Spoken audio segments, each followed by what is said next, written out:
Product of root determinant हो गया।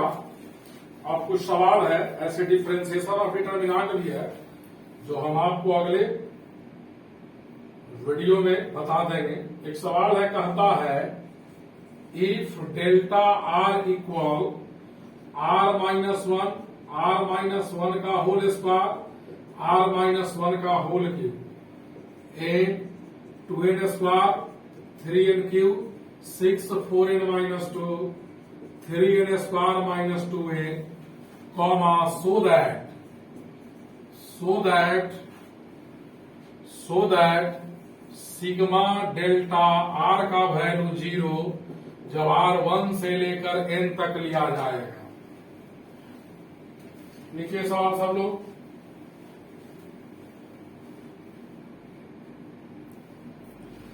तो देखो, सिग्मा डेल्टा आर का वैल्यू 0 लाना है। एलएचएस लेकर चल रहे हैं।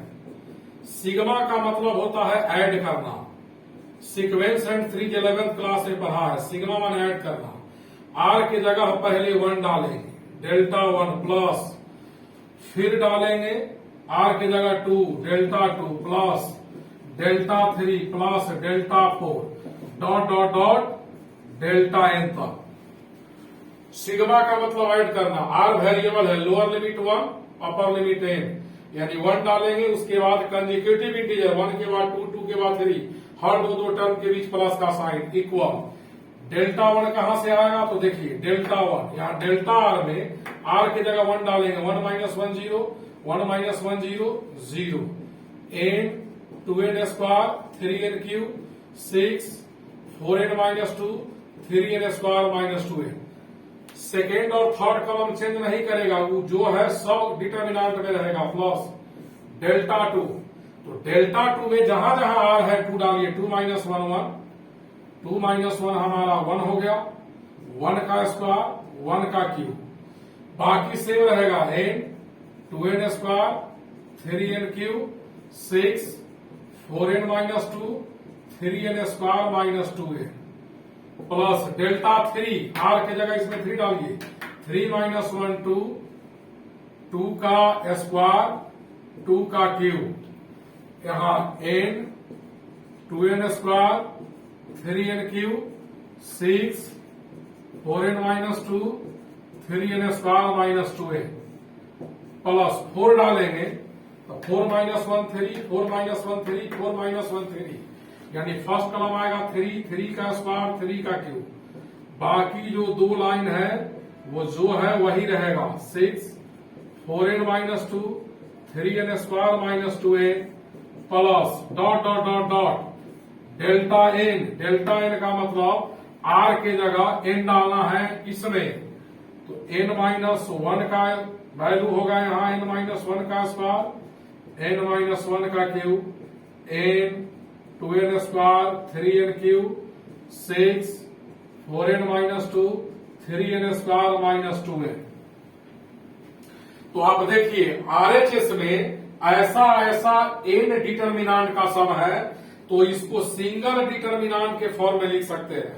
एक प्रॉपर्टी फर्स्ट वीडियो में पढ़ाए थे, n डिटर्मिनांट का सम है तो सिंगल डिटर्मिनांट। सेकेंड और थर्ड कॉलम सब डिटर्मिनांट में सेम है, चेंज सब डिटर्मिनांट का फर्स्ट कॉलम हो रहा है, तो सभी डिटर्मिनांट के फर्स्ट कॉलम को जोड़कर इस सिंगल डिटर्मिनांट में लिख दीजिए आप 0 प्लस 1 का स्क्वायर 2 का स्क्वायर 3 का square dot dot dot n minus 1 का स्क्वायर 0 प्लस 1 का क्यूब 2 का क्यूब 3 का cube plus dot dot dot n minus 1 का cube n 2n square 3n cube 6 4n minus 2 3n square minus 2n इतना।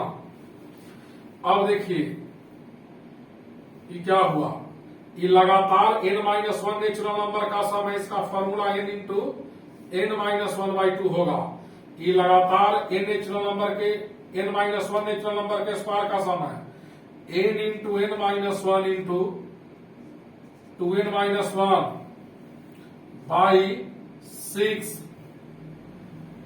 और इसका वैल्यू होगा n into n minus 1 by 2 का whole square n 2n square 3n³ 6 4n minus 2 3n square minus 2n। इस sequence में पढ़े हैं, उससे लिख दिया इक्वल।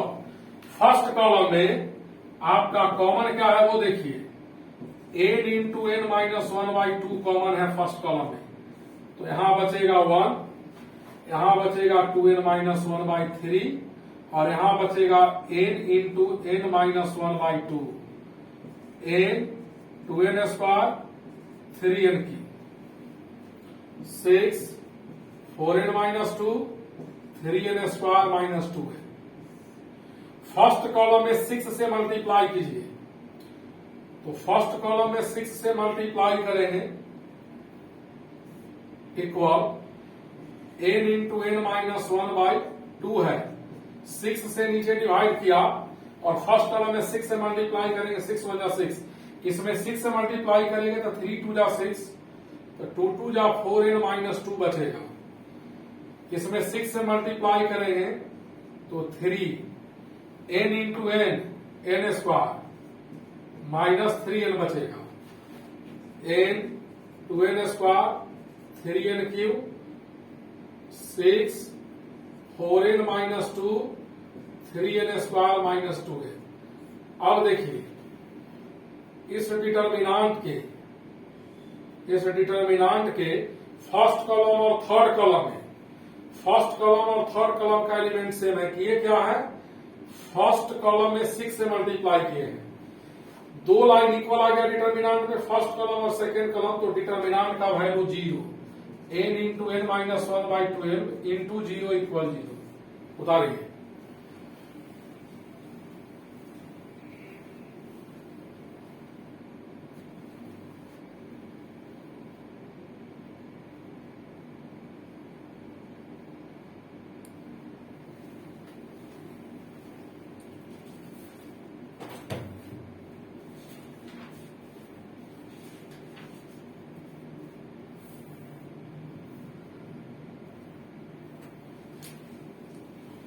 लिख लिए।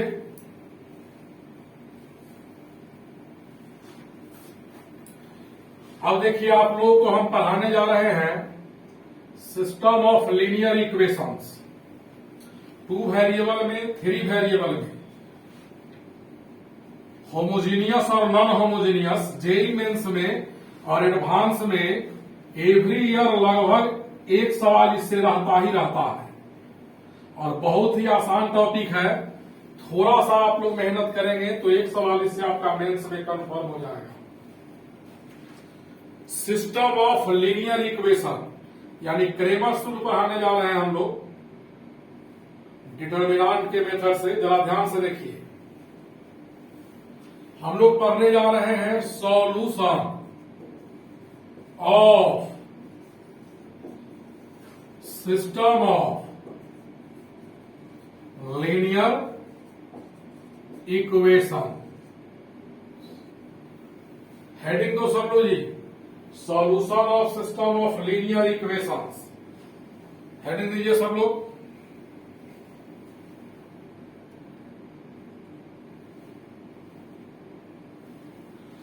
तो देखो इसमें हम लोग क्या पढ़ेंगे, लीनियर इक्वेशंस के सॉल्यूशन में 4 टॉपिक पढ़ना है टोटल, जरा ठीक से समझिएगा। 10th में आपने पढ़ा था 2 लीनियर इक्वेशंस इन 2 वेरिएबल, पहले उसको पढ़ा देते हैं। देखिए सबसे पहले पढ़ने जा रहे हैं 2 linear equation in 2 variable, 2 variables. देखिए 2 लीनियर इक्वेशन 2 वेरिएबल्स में, तो लेट सिस्टम ऑफ 2 लीनियर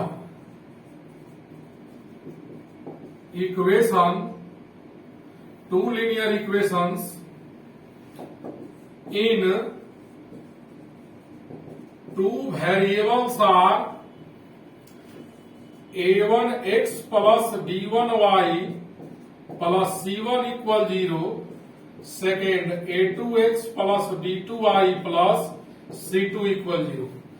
ऐसे लीनियर इक्वेशंस का सॉल्यूशन 10th क्लास में आप लोगों ने पढ़ा था। कई मेथड, कंपैरिजन मेथड, उसके बाद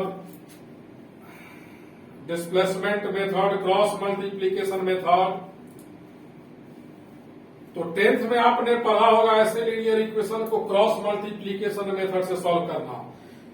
जो हिंदी मीडियम से पढ़े होंगे वो लोग पढ़े होंगे वज्र गुणन विधि। तो देखिएगा, इस दो इक्वेशन से एक्स वाई जेड का वैल्यू क्रॉस मल्टीप्लीकेशन से निकाल रहे हैं। From cross multiplication method. तो फ्रॉम क्रॉस मल्टीप्लीकेशन मेथड से एक्स वाई जेड का वैल्यू निकालने जा रहे हैं। 10th में क्या पढ़े थे, एक जगह एक्स, यहां माइनस वाई, यहां 1 लिखते थे, ऐसे लाइन देते थे। 10th में पढ़ना था। अब x के नीचे जो लिखना है तो इस लाइन को क्लोज करो, x वाले को b1 into c2, b1 c2 minus b2 c1। अब y के नीचे लिखना है तो इस लाइन को क्लोज कीजिए। x का जो कोएफिशिएंट है a1 c2 minus a2 c1। 1 के नीचे लिखना है इस कांस्टेंट टर्म को हम लोग क्लोज करेंगे। इसको क्लोज किया तो a1 b2 minus a2 b1, a1 b2 minus a2 b1। ध्यान से देखिएगा, जो x के नीचे है b1 c2 minus b2 c1, यहां से माइनस कॉमन लेंगे तो माइनस प्लस हो जाएगा। y बाई क्या हो जाएगा, c1 a2 minus a1 c2 is equal to 1 by a1 b2 minus a2 b1। अब आप इधर लिखते हैं, जो x के नीचे है उसको सेकेंड ऑर्डर का डिटर्मिनेंट लिख सकते हैं। यहां b1 c2 minus b2 c1 है, तो इसको b1 b2 फर्स्ट कॉलम में, c1 c2 सेकेंड कॉलम में। इस डिटर्मिनेंट को एक्सपैंड करेंगे तो इसका वैल्यू क्या आएगा, b1 c2 minus b2 c1, जो यहां है y डिवाइडेड y के जो नीचे है c1 a2 minus a1 c2, इसको c1 c2 और a1 a2 लिख सकते हैं, इज इक्वल टू 1 बाई 1 के जो नीचे है उसको डिटर्मिनेंट फॉर्म में क्या लिखेंगे, a1 a2 b1 b2। देखिए, जो x के नीचे है उसके फर्स्ट कॉलम में b1 b2 है, यानी y का कोएफिशिएंट। y में क्या मल्टीप्लाई है, b1 b2 वो फर्स्ट कॉलम, और b1 b2 के बाद c1 c2 सेकेंड कॉलम। जो इसका सेकेंड कॉलम है वो इसका फर्स्ट कॉलम c1 c2, और c1 c2 के बाद लेना है a1 a2 यहां सेकेंड है तो इसमें फर्स्ट हो गया। अब x के जो नीचे है, x के नीचे इसको डेल्टा 1 या d1 से रिप्रेजेंट करते हैं। y के नीचे जो है इसको डेल्टा 2 लिखते हैं, और 1 के नीचे है इसको डेल्टा से रिप्रेजेंट करते हैं। तो from first and last x का वैल्यू क्या हो गया, डेल्टा 1 बाई डेल्टा, और y का वैल्यू सेकेंड और लास्ट से डेल्टा 2 बाई डेल्टा। x का वैल्यू इन दोनों से निकाल लेंगे, y का वैल्यू इन दोनों से। और ऐसे दो लीनियर इक्वेशन के लिए x बराबर फॉर्मूला याद रखो, डेल्टा 1 बाई डेल्टा और y equal delta 2 by delta. ध्यान से देखिएगा। अब डेल्टा 1 डेल्टा 2 कैसे लिखेंगे, तो देखिए, सबसे पहले डेल्टा लिखते हैं, यही डेल्टा है a1 a2 b1 b2। a1 e2 x का कोएफिशिएंट है, b1 b2 y का। यहां दो लीनियर इक्वेशंस है, ये फिर से लिख देते हैं। जैसे यहां a1 x plus b1 y plus c1 equal 0 था फर्स्ट लीनियर इक्वेशन, और सेकेंड लीनियर इक्वेशन इतना है। तो यहां देखिएगा, डेल्टा इक्वल, पहले डेल्टा में क्या कीजिएगा, जो x में मल्टीप्लाई है वो फर्स्ट कॉलम में, और जो y में मल्टीप्लाई है सेकेंड कॉलम में, कॉमा। डेल्टा 1 क्या लिखेंगे, तो डेल्टा 1 में क्या करेंगे, b1 b2 को पहले ले आओ, b1 b2 यानी y का coefficient first column, constant term second column, comma. Delta 2 बराबर क्या लिखेंगे, डेल्टा 2 का वैल्यू देखिए, यहां डेल्टा 2 है, इस c1 c2 को पहले ले आओ, c1 c2, और यहां लिख देंगे a1 a2। तो डेल्टा क्या है, एक्स वाई के कोएफिशिएंट, एक्स का कोएफिशिएंट फर्स्ट कॉलम, वाई का कोएफिशिएंट सेकंड। डेल्टा 1 में वाई का coefficient second first column, constant second column. Delta 2 में कांस्टेंट फर्स्ट कॉलम और सेकंड कॉलम एक्स का कोएफिशिएंट। तो डेल्टा ऐसा दो लीनियर इक्वेशन है, डेल्टा 1 डेल्टा 2 आप लिख लेंगे। अब इसमें हम लोग पढ़ेंगे ऐसे लीनियर इक्वेशन के सॉल्यूशन का nature. Nature of solution 10th में भी आपने पढ़ा है, यूनिक सॉल्यूशन, इनफाइनाइट सॉल्यूशन और no solution, 3 case.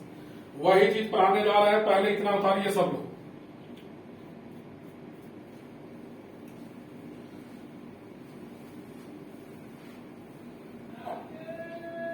To linear equations के सॉल्यूशन का नेचर हम लोग पढ़ने जा रहे हैं। फॉर्मूला याद रखेंगे, x equal delta 1 by delta, y का वैल्यू डेल्टा 2 बाई डेल्टा। अब देखिए नेचर ऑफ सॉल्यूशन। तो नेचर ऑफ सॉल्यूशन क्या होगा, तो पहला पॉइंट है यदि डेल्टा का वैल्यू 0 नहीं हो, यहां जो डेल्टा है इस डिटर्मिनांट का वैल्यू अगर 0 नहीं हो तो इन दोनों इक्वेशंस का यूनिक सॉल्यूशन होगा। Then given system of equations has unique solution, unique solution होगा। इस दोनों इक्वेशन का यूनिक सॉल्यूशन होगा कब, जब डेल्टा का वैल्यू 0 नहीं होगा। आप लोग पढ़े थे a1 बाई a2 इक्वल नहीं होगा b1 बाई b2। इसी को सॉल्व कीजिएगा, इसको सॉल्व कीजिएगा तो a1 by a2 not equal आएगा b1 by b2 and equations are consistent होगा, एंड इक्वेशंस आर कंसिस्टेंट। जिस इक्वेशन का सॉल्यूशन होगा वो कंसिस्टेंट होगा। नेक्स्ट प्रॉपर्टी, यदि डेल्टा 1 डेल्टा 2 तीनों डिटर्मिनांट का वैल्यू 0 हो जाए, यह भी 0 यह भी 0 यह भी 0 हो जाए तो इनफाइनाइट सॉल्यूशन होगा। इसका कैसा होगा, then given system of equations has infinite solution,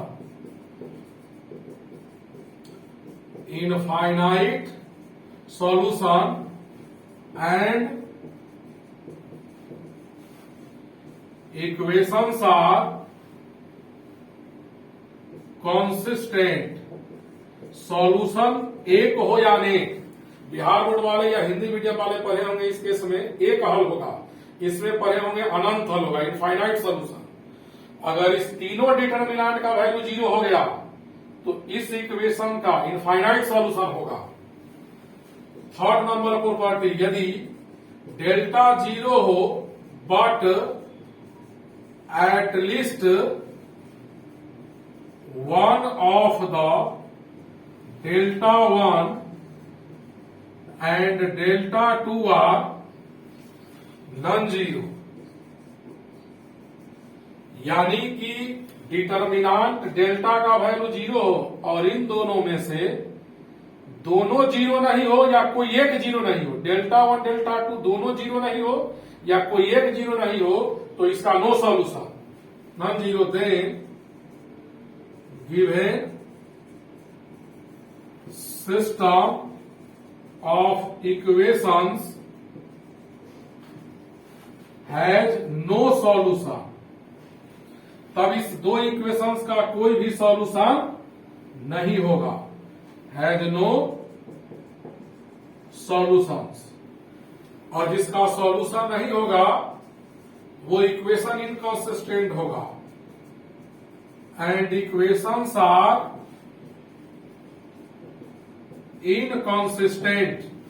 लिखिए, जिस इक्वेशन में डेल्टा का मान 0 आ जाए, एक solution unique solution, delta 1 delta 2 सब 0 हो जाए तो इनफाइनाइट सॉल्यूशन।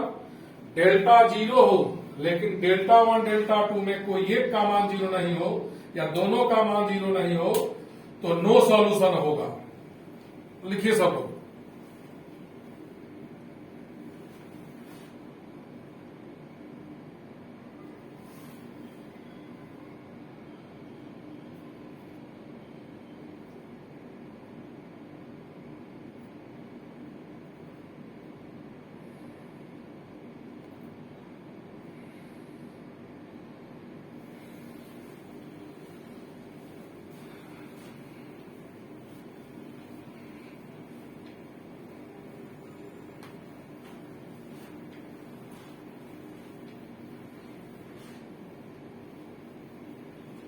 देखिए इस पर सवाल कहता है, एक सवाल है, find the all possible real values of K such that 2x plus 3y minus 5 equals 0 and x minus ky plus 6 equals 0 has unique solution. यानी इस दो लीनियर इक्वेशन का अगर यूनिक सॉल्यूशन है तो k का सभी वैल्यू निकालना है। तो जब भी दो लीनियर इक्वेशन दिया रहे और कहे यूनिक सॉल्यूशन है तो हम लोग थ्योरी पढ़े हैं यार कि फॉर यूनिक सॉल्यूशन में क्या होता है, डेल्टा का मान 0 नहीं होता है। तो डेल्टा एक डिटर्मिनेंट होगा। इस डेल्टा का वैल्यू कैसे लिखेंगे, तो जो x में कोई मल्टीप्लाई है, यानी x का कोएफिशिएंट फर्स्ट कॉलम में, यहाँ x में 2 मल्टीप्लाई है, यहाँ x में कुछ नहीं है तो 1, यहाँ y में 3, यहाँ y में -k, यानी इस डिटर्मिनेंट का वैल्यू 0 नहीं होगा। आप लोग पढ़े थे a1/a2 इक्वल नहीं होगा b1/b2। तो जब यूनिक सॉल्यूशन है तो डिटर्मिनेंट 0 नहीं होगा। अब इसको सॉल्व कर रहे हैं, 2 into -k -2k -3 not equal 0, तो -2 नॉट इक्वल 3, तो यहां से k नॉट इक्वल -3/2, k का वैल्यू -3/2 के इक्वल नहीं होगा। तो होगा क्या, k का वैल्यू ऑल रियल नंबर होगा एक्सेप्ट -3/2। लिखिए,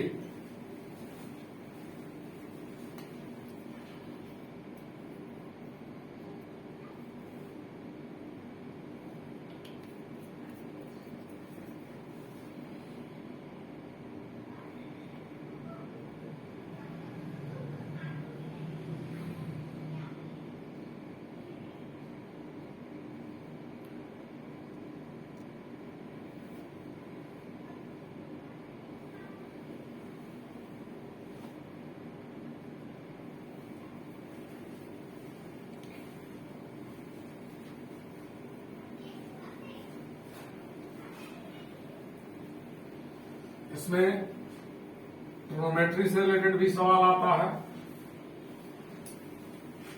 और देखिए 2 वेरिएबल हो गया। अब 3 वेरिएबल के लिए देखिए, let 3 linear equation in 3 variables are a1x plus b1y plus c1z equal d1 माना। Second equation a2x b2y c2z equal d2, a3x plus b3y plus c3z equal d3। यह 3 लीनियर इक्वेशन है। Linear का मतलब होता है एक घातीय इक्वेशन का मतलब समीकरण, वैसा समीकरण जिसमें चर राशि का घात 1 हो, वेरिएबल का पावर क्या हो 1। तो ऐसे 3 लीनियर इक्वेशन से याद रखिएगा कि डेल्टा कैसे निकालेंगे वो समझिए। डेल्टा बराबर याद रखेंगे जो x में मल्टीप्लाई है तीनों इक्वेशन में, वो फर्स्ट कॉलम में a1 a2 a3 b1 b2 b3, यहां लिखेंगे c1 c2 c3, comma delta 1 का वैल्यू कैसे लिखिएगा, x का कोएफिशिएंट फर्स्ट कॉलम, y का कोएफिशिएंट, और यह आपका क्या है z का कोएफिशिएंट। अब डेल्टा से डेल्टा 1 कैसे लिखेंगे, तो फर्स्ट कॉलम के बदले ये जो RHS का कांस्टेंट है इसको लिखिएगा, याद कर लीजिए d1 d2 d3, बाकी जो है वही रहेगा b1 b2 b3 c1 c2 c3। Delta 2 का वैल्यू क्या होगा, तो डेल्टा का फर्स्ट और थर्ड वही रहेगा, फर्स्ट और थर्ड वही रहेगा, सेकेंड बदल जाएगा d1 d2 d3 c1 c2 c3। अब यहां से डेल्टा 3 का वैल्यू क्या होगा, तो डेल्टा 3 में इस डिटर्मिनांट डेल्टा का थर्ड कॉलम चेंज कर देंगे इसके द्वारा। फर्स्ट और सेकंड सेम रहेगा डेल्टा का, A1 A2 A3, B1 B2 B3, D1 D2 D3। ऐसा 3 लीनियर इक्वेशन रहे एक्स वाई जेड में, तो डेल्टा बराबर क्या होगा समझ लो। डेल्टा 1 में D1 D2 D3 first column में, डेल्टा 2 में सेकेंड कॉलम में, और डेल्टा 3 में D1 D2 D3 third column में। और एक्स बराबर फॉर्मूला याद रखिएगा डेल्टा 1 बाई डेल्टा, 2 ऑर्डर में बता दिए हैं, इसको प्रूफ भी कहिएगा तो कर देंगे। y बराबर याद रखेंगे डेल्टा 2 बाई डेल्टा, और z बराबर डेल्टा 3 बाई डेल्टा। ये फॉर्मूला आप लोग याद रखेंगे। ऐसा 3 लीनियर इक्वेशन डिटर्मिनांट के मेथड से सॉल्व करते हैं, जहां x का value delta 1 by delta, y का value delta 2 by delta, z का वैल्यू डेल्टा 3 बाई डेल्टा।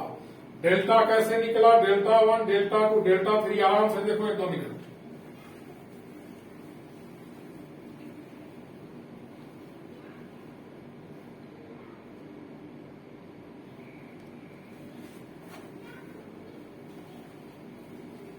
अब देखिए नेचर ऑफ सॉल्यूशन, शॉर्ट में लिख देते हैं, जो पहले लिखे हैं वही सब लिखाएगा। तो नेचर ऑफ सॉल्यूशन ऐसे 3 लीनियर इक्वेशन का नॉन होमोजेनियस इक्वेशन है। D1 D2 D3 कांस्टेंट है, अगर D1 D2 D3 तीनों जीरो हो जाएगा तब यह होमोजेनियस हो जाएगा, अभी नॉन होमोजेनियस है।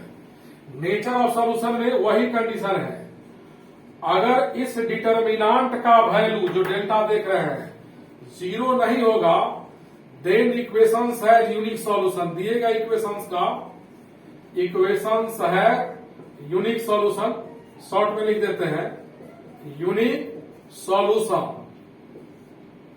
एंड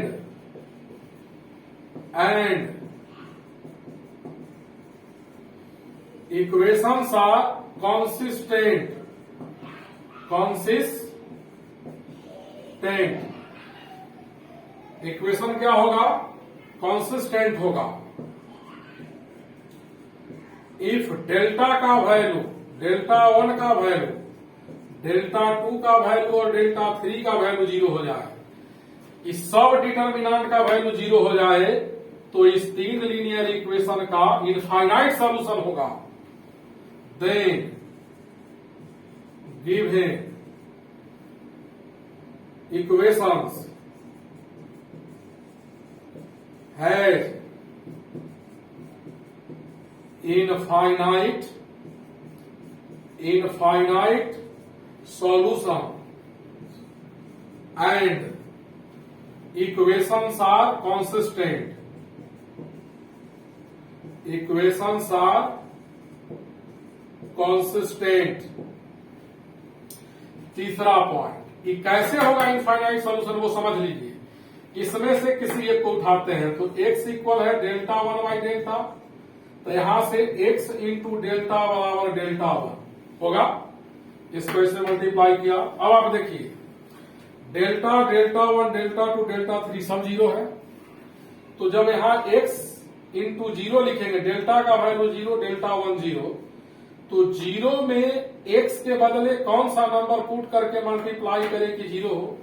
जीरो इंटू कितना जीरो होगा, तो x के जगह हम कोई भी रियल नंबर रखेंगे, कोई भी real number, any real number into zero zero होगा, तो टोटल रियल नंबर कितना होता है, इनफाइनाइट। इसीलिए इस केस में इनफाइनाइट सॉल्यूशन होगा।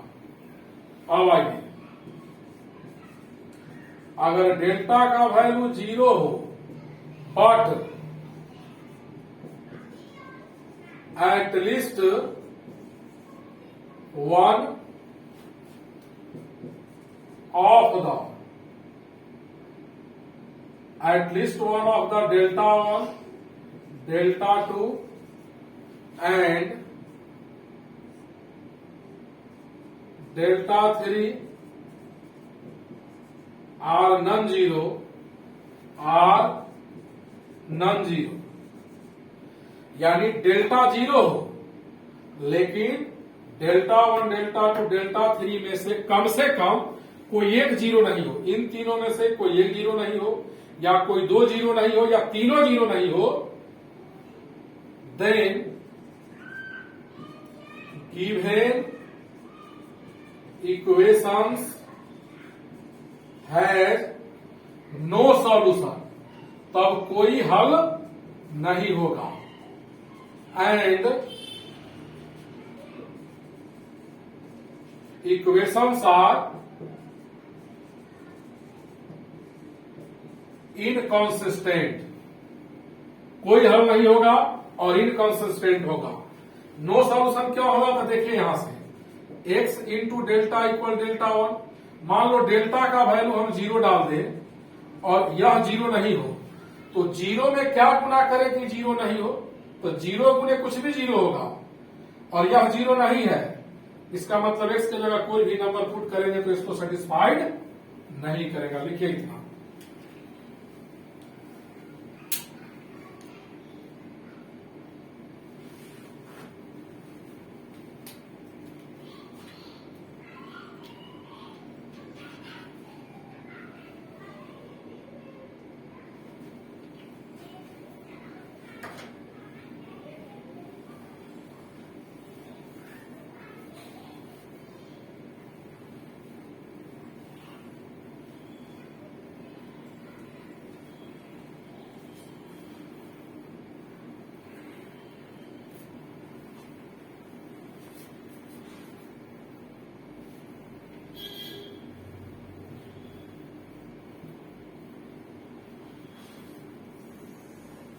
अब देखिए इस पर सवाल। पहला एक सवाल है कि find x y and z when 2x minus y plus z equal 1, x plus 3y minus z equal 2, 3x minus y plus 2z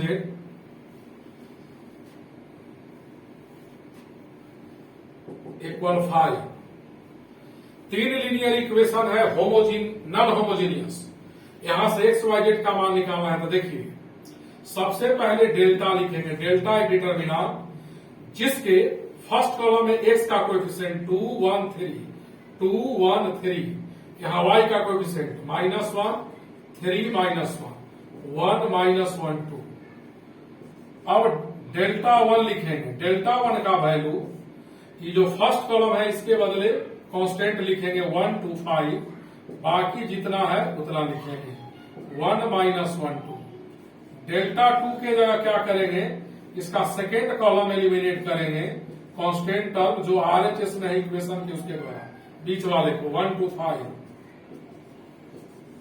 और डेल्टा 3 होगा, यहां 2 1 3 है, -1 3 -1। डेल्टा 3 में डेल्टा का थर्ड कॉलम इसके द्वारा एलिमिनेट होगा 1 2 5। अब सबको सॉल्व कर लीजिए तो डायरेक्ट एक्सपेंड कर देते हैं। 2 इंटू इसको और इसको क्लोज किया, 3 -1 -1 2 माइनस इंटू -1, यहां -1 है। इसको और इसको क्लोज किया तो 1 3 -1 2 1 3 -1 2 प्लस 1 लिखा। इसको और इसको क्लोज किया तो 1 3 3 -1 1 3 3 -1 इज इक्वल टू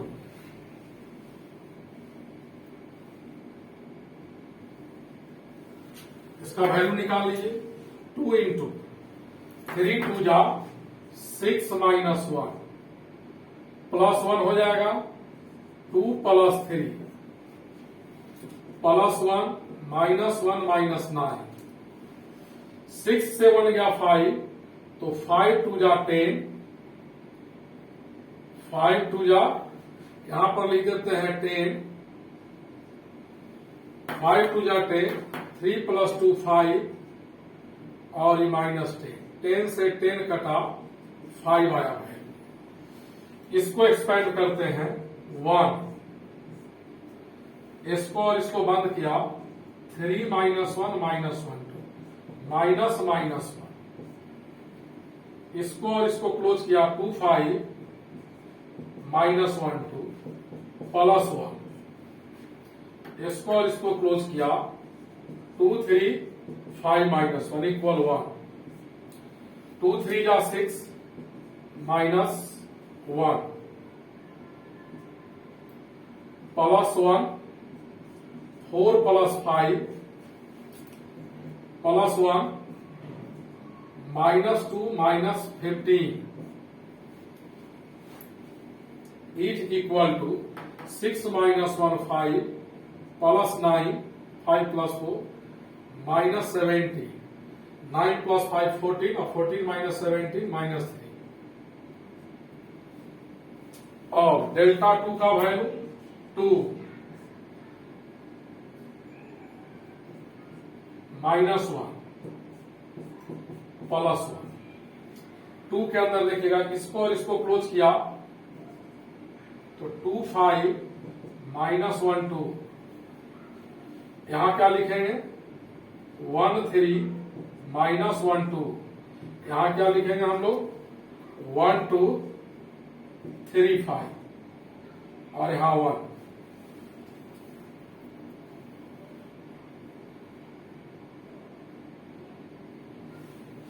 अब इसको एक्सपेंड कर रहे हैं 2 2 2 या 4 प्लस 5 माइनस 1 2 प्लस 3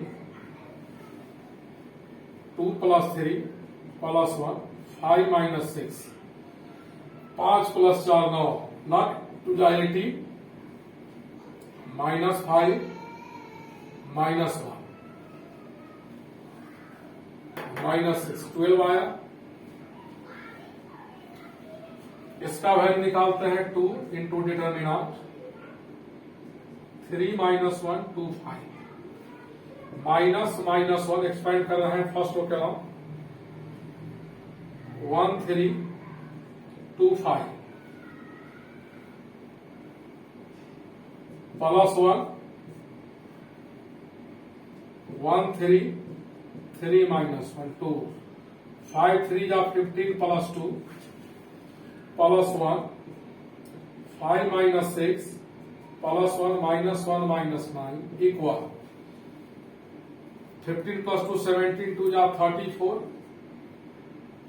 माइनस 1 और माइनस 10 ये माइनस 11 हो जाएगा और माइनस 11 को 34 से सब्ट्रैक्ट करेंगे तो 23 आएगा। अब x बराबर फार्मूला हम लोग पढ़े हैं डेल्टा 1 बाई डेल्टा डेल्टा 1 का वैल्यू निकला है माइनस 3 और डेल्टा का वैल्यू निकला है 5 y बराबर फार्मूला होता है डेल्टा 2 बाई डेल्टा डेल्टा 2 का वैल्यू निकला है 12 और डेल्टा का वैल्यू 5 z इक्वल होता है डेल्टा 3 बाई डेल्टा और डेल्टा 3 का वैल्यू निकला है 23 बाई 5 एक्स वाई जेड का वैल्यू ऐसे निकाल लेंगे लिखिए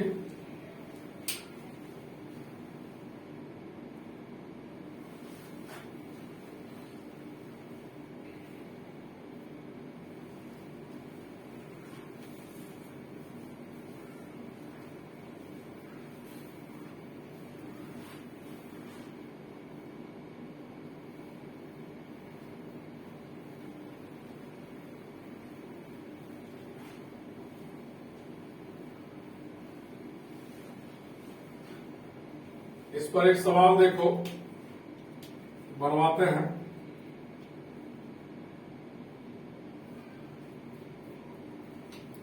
देखिए सवाल क्या है कहता है find the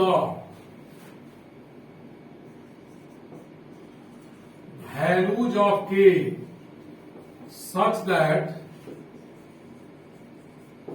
such that the equations 2x plus y plus z equal 1 3x minus plus ky minus 2z equal 4 x minus 2y plus 3z equal 3 has unique solution यानी जो 3 लीनियर इक्वेशन दिया गया है इसका यूनिक सॉल्यूशन है तो k का मान निकालो तो थ्योरी क्या कहता है तो हम लोग लिखेंगे 4 यूनिक सॉल्यूशन यूनिक सॉल्यूशन में डेल्टा का वैल्यू 0 नहीं होगा यूनिक सॉल्यूशन में डेल्टा का वैल्यू 0 नहीं होगा डेल्टा एक डिटर्मिनेंट होता है यूनिक सॉल्यूशन में डेल्टा का वैल्यू 0 नहीं होगा। इस डेल्टा डिटर्मिनेंट के अंदर क्या लिखेंगे, जो एक्स वाई जेड में इनटू है फर्स्ट इक्वेशन में, फर्स्ट रो में 2 1 1, सेकेंड इक्वेशन में 3k minus 2 3k minus 2 and third equation में 1 माइनस 2 3। डेल्टा का मतलब यह डिटर्मिनेंट हुआ, इसका वैल्यू 0 नहीं होगा। इसको डायरेक्ट एक्सपेंड करते हैं 2, इसको क्लोज किया k माइनस 2 माइनस 2 3, फिर प्लस 1 लिया, सॉरी माइनस 1 लिया साइन स्क्रीन से, इस लाइन को क्लोज 3 1 माइनस 2 3 लिया, प्लस 1 नॉट इक्वल 0, इसको और इसको क्लोज किया 3k 1 माइनस 2, तो 3k minus 4 minus 1 minus plus 2 हो जाएगा, 3 3 या 9 plus 2 plus 1 minus 6 minus k not equal 0, 3 2 जा 6k minus 8 minus 11 minus 6 minus k not equal 0, 6k से k गया 5k 25 minus 11 minus 6 minus 8 not equal to 0, तो 5k not is equal to 25, यानी k not is equal to 25 by 5, यानी k का value नहीं होगा 5। तो देयरफॉर k का वैल्यू होगा क्या, ऑल रियल नंबर होगा 5 को छोड़कर। लिखिए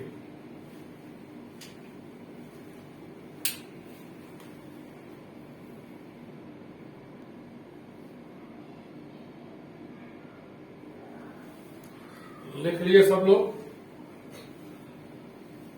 अभी हम लोग पढ़े हैं 3 लीनियर इक्वेशन इन 3 वेरिएबल। अब पढ़ने जा रहे हैं 3 लीनियर इक्वेशन इन 2 वेरिएबल का एक केस, वो कोऑर्डिनेट में भी आप लोगों को पढ़ाएंगे बाद में। देखिए कहता है to find the necessary condition when to find the necessary condition when 3 linear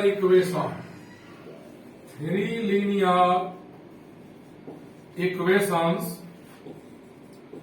a1x plus b1y plus c1 equal 0, a2x plus b2y plus c2 equal 0, a3x plus b3y plus c3 equal 0,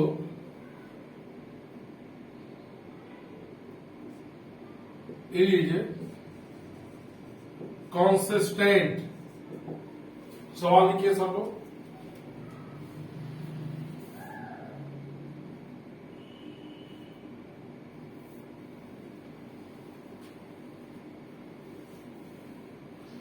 To find the necessary condition when 3 linear equations in 2 variable कर देते हैं, in 2 variables इतना इतना इतना is consistent. ऐसा 3 linear equation कब consistent होगा, या टू बी कंसिस्टेंट भी लिख सकते हैं, टू बी कंसिस्टेंट। तो देखिए यह तीनों लीनियर इक्वेशन कंसिस्टेंट, या इसी को कहेगा कनकरेंट। कनकरेंट भी लिखेगा जब कोऑर्डिनेट पढ़ेगा स्ट्रेट लाइन में। तो ऐसा 3 लीनियर इक्वेशन 2 वेरिएबल में कंसिस्टेंट तब होगा जब किसी 2 का सॉल्यूशन तीसरे को सेटिस्फाइड करेगा।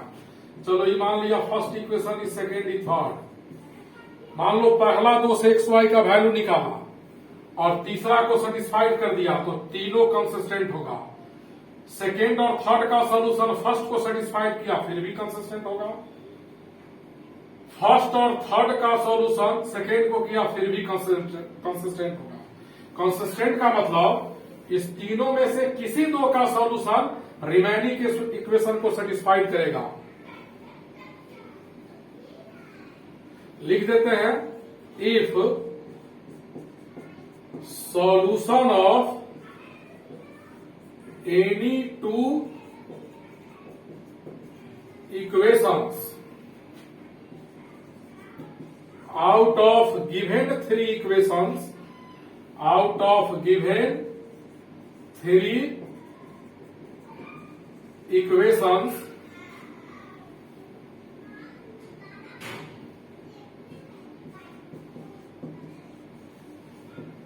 satisfied remaining equation, then given equations to be consistent, यह तीन लीनियर इक्वेशन कंसिस्टेंट कब होगा? जब किसी दो का सॉल्यूशन तीसरे इक्वेशन को सेटिस्फाइड करेगा। किसी दो का सॉल्यूशन तीसरे को सेटिस्फाइड करेगा। देखिए, पहला दोनों से एक्स वाई जेड का मान निकालकर तीसरा में डाल देंगे। पहले इस पार्ट को लिख लीजिए सब लोग।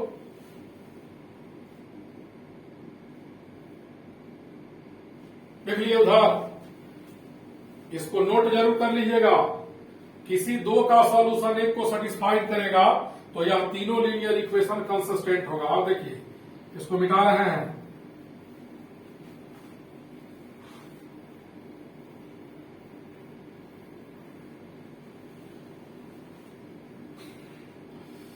तो from first and second proof कर दे रहे हैं।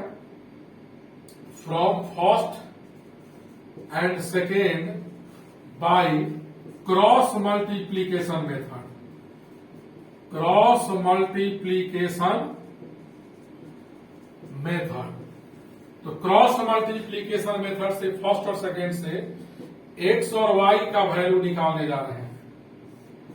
इसको हिंदी में कहते हैं वज्र गुणन विधि। एक्स के नीचे लिखना, इस लाइन को बंद कीजिए, B1C2 माइनस B2C1। वाई के नीचे लिखना, इस लाइन को बंद कीजिए, A1C2 माइनस A2C1। 1 के नीचे लिखना, इस कांस्टेंट को बंद कीजिए, A1B2 माइनस A2B1। अब फ्रॉम फर्स्ट एंड लास्ट से एक्स का वैल्यू क्या होगा? जो डिनोमिनेटर में है यहां आ जाएगा, B1C2 minus B2C1 divided by A1C2 minus A2C1, और इन दोनों से y का वैल्यू। तो देखिए यहां माइनस है, यहां से माइनस कॉमन लेके काट देंगे तो ये प्लस हो जाएगा, या माइनस रहने दीजिए। यहां हो जाएगा A1C2 minus A2C1 divided by, यहां गलत लिखा गया, यहां क्या था, A1B2 minus A2B1। First and last से एक्स निकाला, सेकेंड एंड लास्ट से वाई, A1B2 माइनस A2B1। इधर माइनस वाई था, हटाकर इधर माइनस कर देते हैं। एक्स वाई का वैल्यू हमने निकाला कहां से? फर्स्ट और सेकेंड से। और जो एक्स वाई का वैल्यू निकलेगा, अगर थर्ड को सेटिस्फाइड किया तब कंसिस्टेंट होगा। तो देखिए, now if these value of x and y satisfied the equation third, then given equations to be consistent होगा।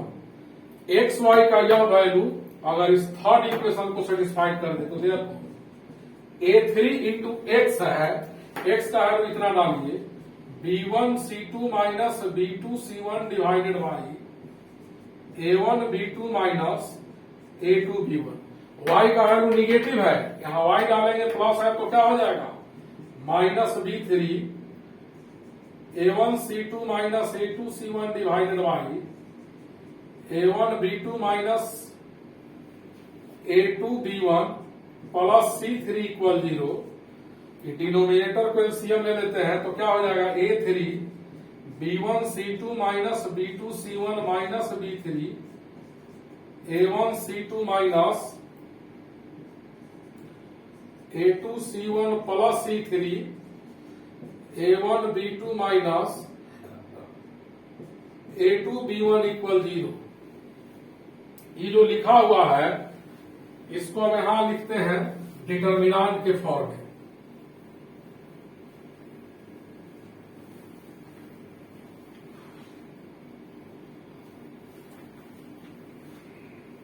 देखिए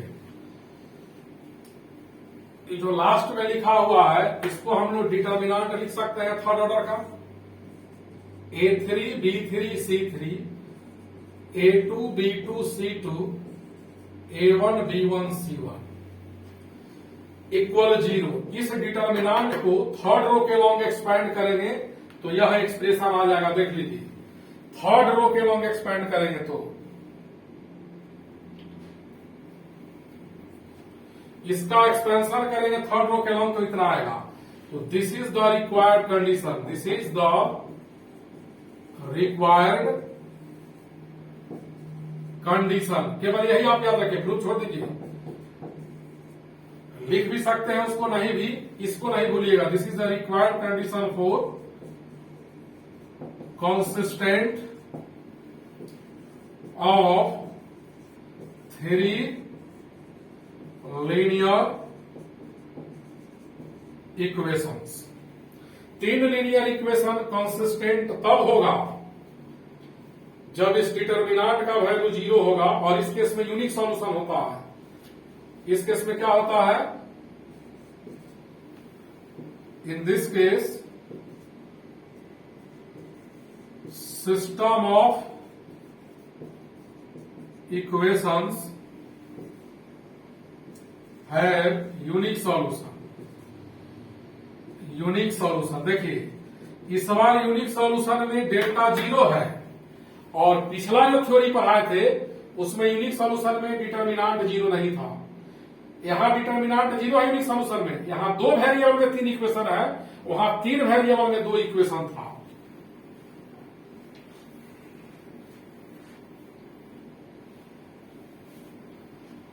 इस पर एक सवाल बना लेते हैं। देखिए कहता है find the value of m when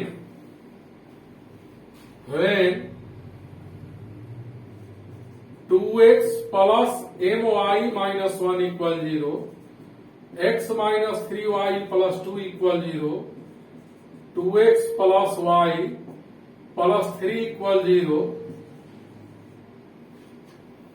इतना आर कंसिस्टेंट या इसी में कहता कि इस इक्वेशंस का यूनिक सॉल्यूशन है। ऐसा 3 लीनियर इक्वेशन जिसमें केवल 2 ही वेरिएबल है x y, 3 linear equation in 2 variable consistent है या कहता यूनिक सॉल्यूशन है, एम का वैल्यू निकालो। तो इस थ्योरी को याद रखिएगा, डिटर्मिनांट बराबर 0 होता है। क्या लिखेंगे, equations are consistent since equations are consistent लिखा हुआ है यहां, कंसिस्टेंट, देयरफॉर डिटर्मिनांट का वैल्यू 0। फर्स्ट इक्वेशन का जो कोएफिशिएंट है फर्स्ट में 2n माइनस 1 माइनस 3 2 1 3, डिटर्मिनांट का वैल्यू 0। कंसिस्टेंट के बदले कहता है यूनिक सॉल्यूशन, तो यही थ्योरी लगाते हैं कि 2 वेरिएबल में 3 इक्वेशन है। अब इस डिटर्मिनांट को सॉल्व कर लो, इनका वैल्यू निकालो। 2 एक्सपेंड कर रहा है फर्स्ट को के लॉन्ग, इसको क्लोज किया तो माइनस 3 1 2 3 माइनस ए, इसको क्लोज किया तो 1 2 2 3 माइनस 1, इस लाइन को क्लोज, इस लाइन को close, 1 minus 3 2 1 2 minus 9 minus 2 minus 3 minus 4 minus 1 plus 6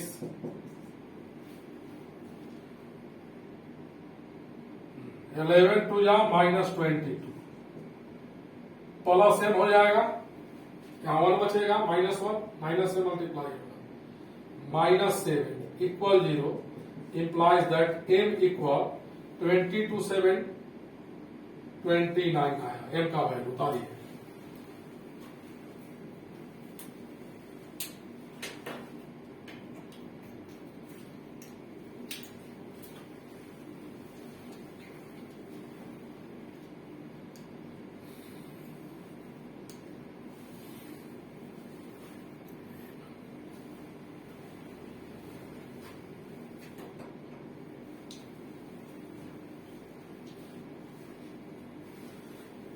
three linear equation in two variables अगर कंसिस्टेंट का है तो डिटर्मिनेंट का वैल्यू 0 से इक्वेट कर दीजिएगा। अब इसमें एक टॉपिक और बचा हुआ है, उसको पढ़ाने जा रहे हैं, वही इंपॉर्टेंट है और मेंस एडवांस में उससे हर बार लगभग एक सवाल आता है। होमोजीनियस लीनियर इक्वेशन का सॉल्यूशन ऑफ थ्री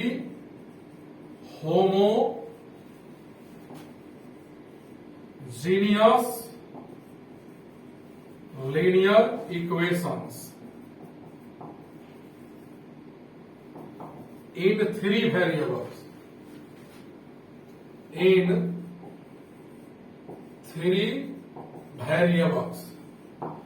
तीन वेरिएबल में तीन होमोजीनियस लीनियर इक्वेशन का solutions.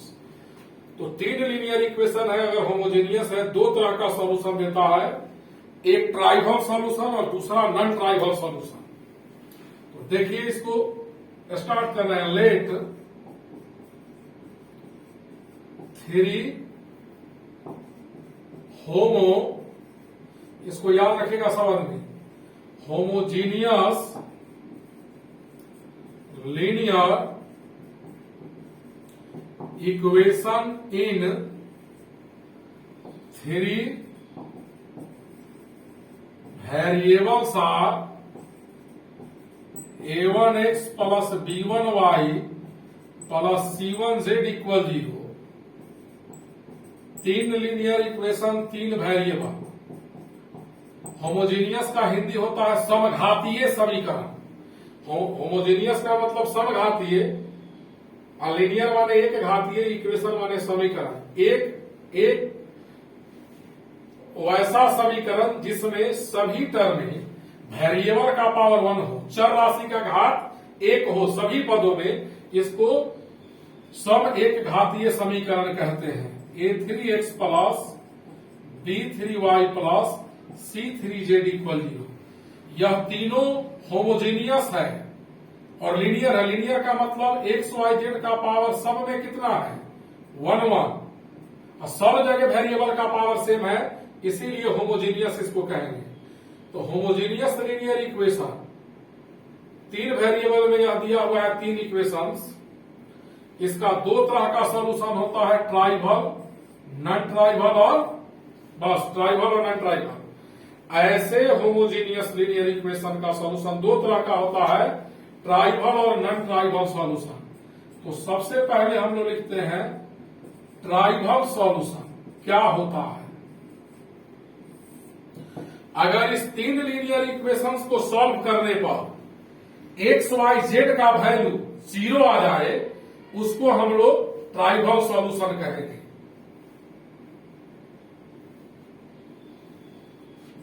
If x equal y equal z equal 0, यानी जो वेरिएबल इसमें इंक्लूड है उस वेरिएबल का वैल्यू सब का 0 आए। If x equal y equal z equal 0,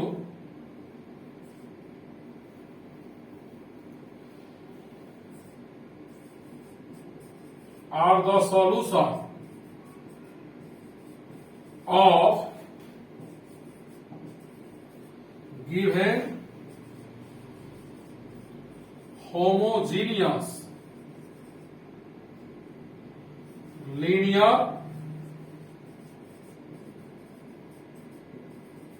equations, then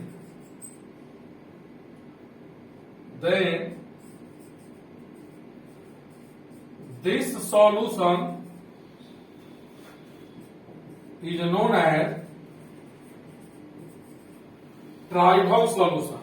इसको हम लोग क्या कहेंगे, is known as trivial solution. यानी इस तीन होमोजेनियस लीनियर इक्वेशन को सॉल्व करने पर एक्स वाई जेड तीनों जीरो आ जाए तो इस सॉल्यूशन को कहते हैं ट्राइवल सॉल्यूशन। और इस केस में, in this case, equations has unique solution. Equation का यूनिक सॉल्यूशन होगा एंड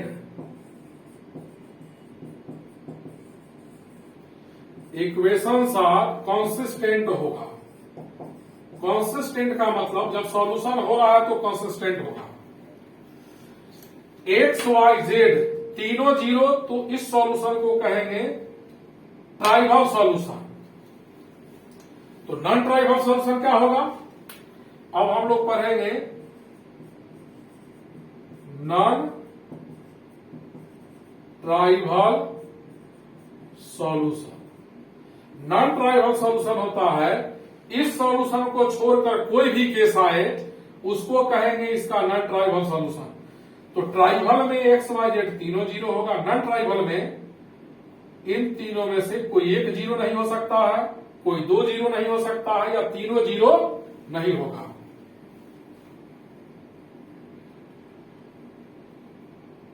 लिख देते हैं if at least one of the x y and z are non zero. यानी एक्स वाई जेड में से कम कोई एक जीरो नहीं हो।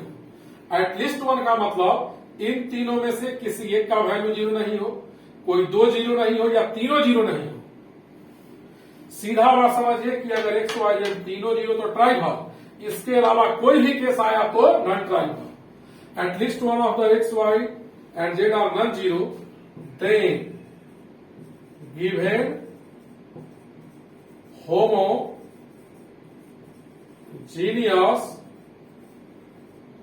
linear equations है non trivial solution. Non trivial solution. Non trivial solution में एक्स वाई जेड सब का सब जीरो नहीं होगा। हो सकता है इस तीनों में कोई एक जीरो हो जाए, कोई दो जीरो हो जाए, या कोई भी जीरो नहीं, तीनों जीरो नहीं होगा। इस केस में यूनिक इनफाइनाइट सॉल्यूशन होता है। नॉन ट्राइवल में कितना solution, in this case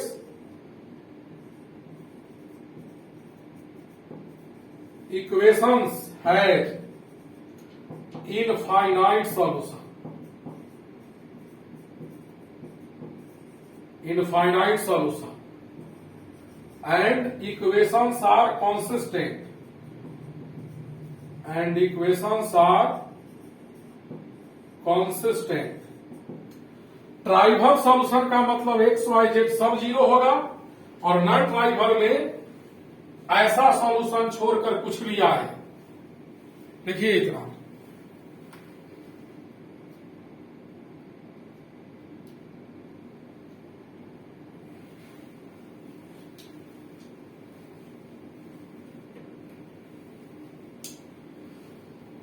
non tribal का केस निकालते हैं, उसी का उल्टा ट्राइवल का हो जाएगा।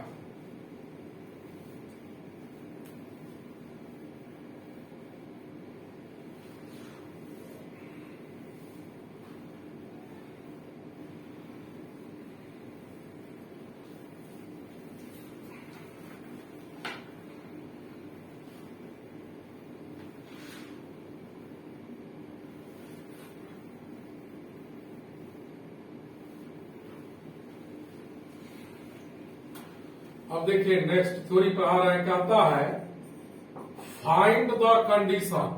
प्रूफ कर रहे हैं, प्रूफ याद नहीं रखिएगा। कंडीशन फॉर, समझ लीजिए, क्योंकि सवाल मेंस और एडवांस में इससे आता है। Now condition for non-trivial solution of the homogeneous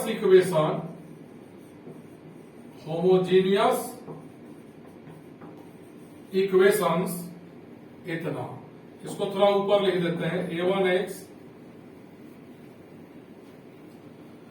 plus b1y plus c1z equal 0, a2x plus b2y plus c2z equal 0, a3x plus b3y plus c3z 0। इस तीन इक्वेशंस का नॉन ट्राइवल सॉल्यूशन कब होगा? तो नॉन ट्राइवल सॉल्यूशन में x Y z तीनों का value 0 नहीं होगा। तो देखिए, फ्रॉम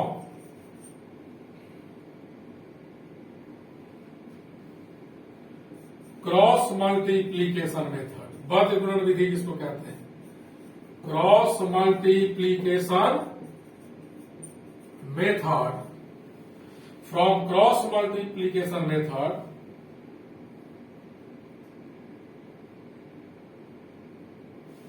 पहला दो इक्वेशन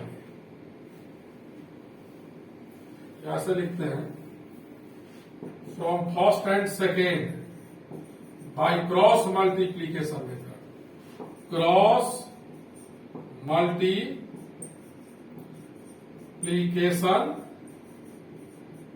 मेथड। तो क्रॉस मल्टीप्लीकेशन मेथड यूज कर रहे हैं इन दोनों, एक जगह x माइनस वाई, वहां 1 लिखते थे, यहां जेड लिखेंगे, चूंकि एक्स वाई जेड तीन वेरिएबल है। x के नीचे इस लाइन को क्लोज कीजिए, b1c2 माइनस b2c1, y के नीचे इसको क्लोज करेंगे, a1c2 माइनस a2c1, z के नीचे इसको क्लोज करेंगे, a1b2 माइनस a2b1। अब देखिएगा, यह तीन टर्म आपस में इक्वल है, तो लेट इतना इक्वल अपने मन से कुछ मान लेते हैं, b1c2 माइनस b2c1 है x के नीचे, minus y a1c2 minus a2c1 is equal to z y. या जो वैल्यू निकाले हैं एक्स वाई जेड का क्रॉस मल्टीप्लीकेशन मेथड से निकाले हैं पहला दो इक्वेशन से, और इस तीनों के इक्वल हमने के माना, तो फ्रॉम फर्स्ट एंड लास्ट यहां से एक्स का वैल्यू क्या होगा? जो डिनोमिनेटर में डिवाइड है मल्टीप्लाई हो जाएगा, तो एक्स इक्वल हो जाएगा के into b1c2 minus b2c1, y equal minus के, इधर का माइनस इधर आ जाएगा, a1c2 माइनस a2c1, और z इक्वल क्या हो जाएगा इन दोनों से? k into a1b2 minus a2b1। X Y Z का वैल्यू निकाल लिया, एक्स वाई जेड का वैल्यू पहला दो इक्वेशन से वो तीसरा इक्वेशन को सेटिस्फाइड करेगा। ट्राइवल एंड ट्राइवल दोनों में किसी दो इक्वेशन का सॉल्यूशन रिमेनिंग को सेटिस्फाइड करेगा। तो फ्रॉम इक्वेशन थर्ड क्या है? a3 इंटू एक्स है, और x का वैल्यू इतना है k गुने b1c2 माइनस b2c1, फिर प्लस b3 है, प्लस b3 इंटू y, और y का वैल्यू निगेटिव है तो यह प्लस माइनस हो जाएगा, k गुने a1c2 minus a2c1 plus c3z है, और c3 का वैल्यू z का वैल्यू इतना है, c3 k गुने a1b2 माइनस b1a2 इक्वल 0। अब देखिएगा, ये जो एक्सप्रेशन है इसको यह डिटर्मिनांट हम लोग लिख सकते हैं कि नहीं? थर्ड ऑर्डर का a3 b3 c3 a2 b2 c2 a1 b1 c1, इस डिटर्मिनांट को थर्ड रो के लॉन्ग एक्सपेंड करेंगे। एक सेकेंड, एक स्टेप छोड़ दिए था, सब में पहले के कॉमन लीजिए, तो क्या बचेगा? a3 b1c2 minus b2c1 minus b3 b1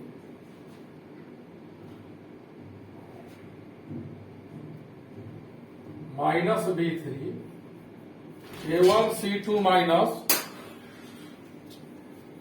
A2C1 plus C3 A1B2 minus B1A2 equal 0। और K में इस एक्सप्रेशन को मल्टीप्लाई किया तो 0 आया।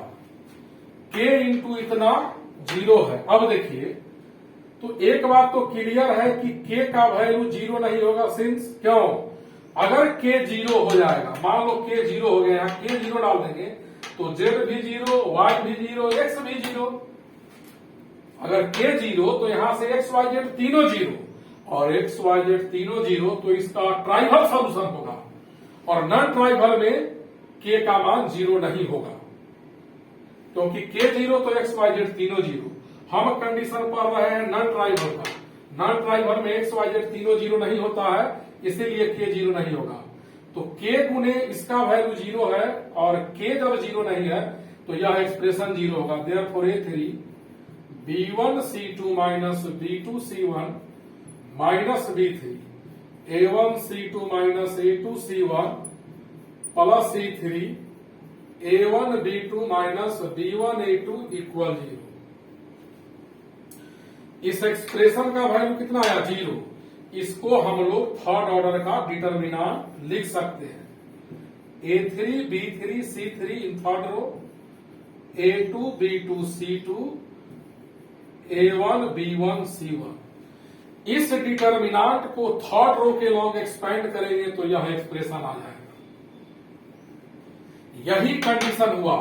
अगर इस डिटर्मिनेंट का वैल्यू 0 हुआ तो ऐसा 3 इक्वेशन का नॉन ट्राइवल सॉल्यूशन होगा। नॉन ट्राइवल, ये सब जो प्रूफ किए याद नहीं रखिएगा। This is the required condition.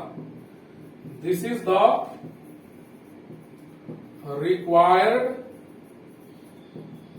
Condition for non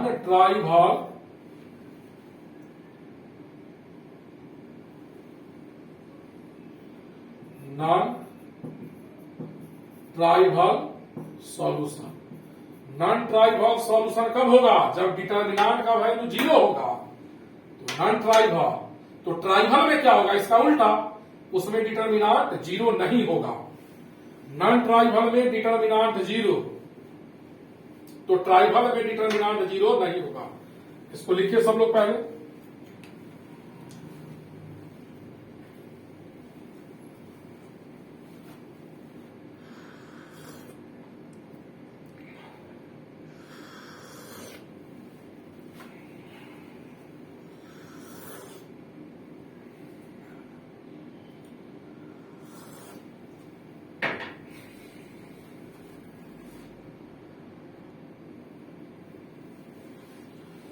अब देखिए,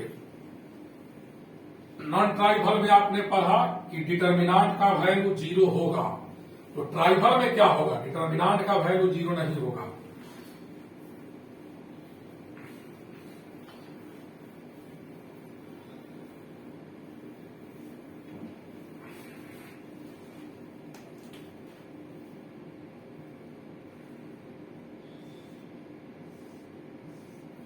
देखिए, ऐसा 3 होमोजीनियस लीनियर इक्वेशन होगा तो याद रखिए, फॉर नॉन ट्राइवल सॉल्यूशन। जो प्रूफ किए हैं उसको याद नहीं करना, केवल ये भी लिख लोगे तो सवाल इसी से बनेगा। नॉन ट्राइवल में डिटर्मिनेंट का वैल्यू 0। फर्स्ट इक्वेशन में एक्स वाई जेड में जो मल्टीप्लाई है वो फर्स्ट रो में, सेकेंड इक्वेशन का सेकेंड में, और थर्ड इक्वेशन का कोएफिशिएंट थर्ड रो में। इस डिटर्मिनेंट का वैल्यू 0, तो यह इस तीनों इक्वेशन का नॉन ट्राइवल सॉल्यूशन होगा। नॉन ट्राइवल में इनफाइनाइट सॉल्यूशन होता है। तो फॉर ट्राइवल सॉल्यूशन क्या होगा? ट्राइवल सॉल्यूशन में, या शॉर्ट में लिख देते हैं, इसमें इनफाइनाइट सॉल्यूशन होता है। Infinite solution. For trivial solution में डिटर्मिनेंट का वैल्यू 0 नहीं होगा। A1 B1 C1, A2 B2 C2, A3 B3C3। इसमें यूनिक सॉल्यूशन होता है। इस केस में एक्स वाई जेड तीनों जीरो होता है, इसमें एक्स वाई जेड और नॉट ऑल जीरो। इस तीन इक्वेशन का नॉन ट्राइवल कहे तो डिटर्मिनेंट का वैल्यू जीरो, और ट्राइवल कहे तो डिटर्मिनेंट का वैल्यू जीरो नहीं। अब इस पर एक सवाल देखो, लिखते हैं। कहता है फाइंड द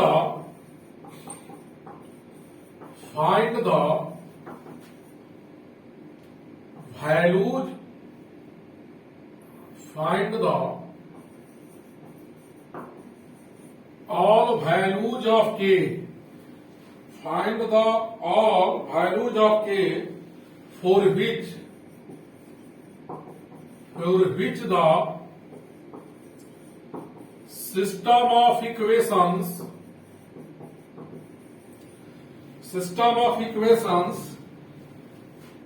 x प्लस के वाई प्लस 3z इक्वल 0 पहला इक्वेशन है, और दूसरा इक्वेशन के x plus 2y plus 2z equal 0, और थर्ड इक्वेशन है 2x plus 3y plus 4z equal 0।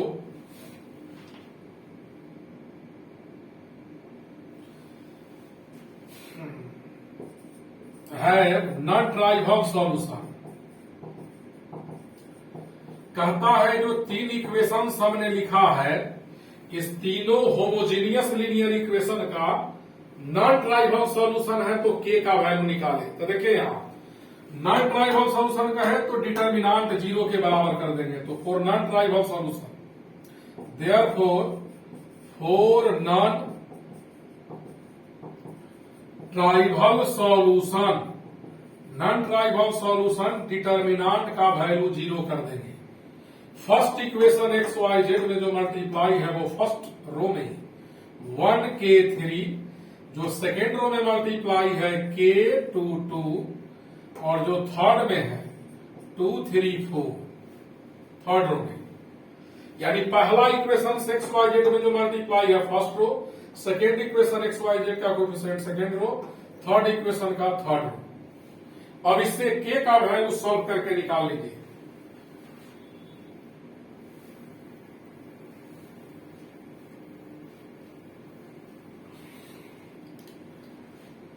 तो देखिए डायरेक्ट एक्सपेंड कर देते हैं। एक्सपेंडिंग अलोंग फर्स्ट रो, तो 1 लिखेंगे इनटू डिटर्मिनेंट, फिर प्लस माइनस, प्लस के बाद माइनस के लिखेंगे इनटू डिटर्मिनेंट, फिर प्लस 3। फर्स्ट रो में क्या है, 1 है, के है, 3 है, तो 1 के 3 तीन जगह लिखा, और 1 के अंदर इसको और इसको क्लोज करेंगे 2 2 3 4। के अंदर क्या होगा, इस डिटर्मिनेंट के अंदर जहां के मल्टीप्लाई है के 2 2 4, 3 है यहां इस डिटर्मिनेंट के अंदर, तो 3 जिस कॉलम का और जिस रो का है उसको क्लोज करेंगे के 2 2 3। अब देखिए यहां ये 1 है बाहर, छोड़ देते हैं, 4 2 जा 8 माइनस 3 2 जा 6 माइनस के 4 के माइनस 4 प्लस 3 के माइनस 4 इक्वल 0। 8 से 6 गया 2 माइनस 4 के स्क्वायर माइनस माइनस प्लस 4 के 9 के माइनस 12 इक्वल 0। माइनस 4 के स्क्वायर 9 प्लस 4 13 के, और minus 12 plus 2 minus 10 equal 0। Minus common लेकर काट दीजिए तो ये माइनस हो जाएगा, ये प्लस। अब इसको हम लोग लिखेंगे 4 के स्क्वायर माइनस 8 के माइनस 5 के, फैक्टराइज कर रहे हैं, 8 और 5 को ऐड करेंगे 13, 4 के कॉमन लिया के माइनस 2 माइनस 5 के minus 2 equal 0, k minus 2 into 4k minus 5 equal 0। k minus 2 equal 0 या 4k माइनस 5 इक्वल 0, तो यहां से k का वैल्यू 2 या k का वैल्यू 5/2। इसमें ट्रिग्नोमेट्रिक इक्वेशन सॉल्व जब करवा देंगे तो उससे भी रिलेटेड सवाल आएगा। देखो जो वीडियो हम लोड कर रहे हैं उसमें नंबरिंग कर दिए हैं, डिटर्मिनांट 1, डिटर्मिनांट 2, डिटर्मिनांट 3, डिटर्मिनांट 4। वो बोर्ड लेवल का था। आज जो पढ़ाए हैं ये 12th बोर्ड में नहीं है। आज का टॉपिक ये मेंस में पढ़ना है, बना लीजिएगा। इसके बाद आप सब लोग डिटर्मिनांट, प्योर डिटर्मिनांट का सवाल जो भी आपके पास बुक है वो, और एनसीईआरटी, केसीसी, नारदी, सरमारे सवाल जो भी बनाते हैं, प्रीवियस 10 ईयर का क्वेश्चन बैंक बोर्ड लेवल का जो नहीं बना है वो बना भेज दीजिएगा, व्हाट्सएप पर बनाकर भेज देंगे। दूसरा बात, नेक्स्ट वीडियो में हम डिटर्मिनांट का और आज जो टॉपिक पढ़ा है सिस्टम ऑफ लीनियर इक्वेशंस, उसका सवाल बहुत सारा सॉल्व करके भेजेंगे। उसके बाद आप लोग जेईई मेंस का और एडवांस का प्रीवियस ईयर इस चैप्टर से बनाएंगे तो बनना शुरू हो जाएगा। ठीक है।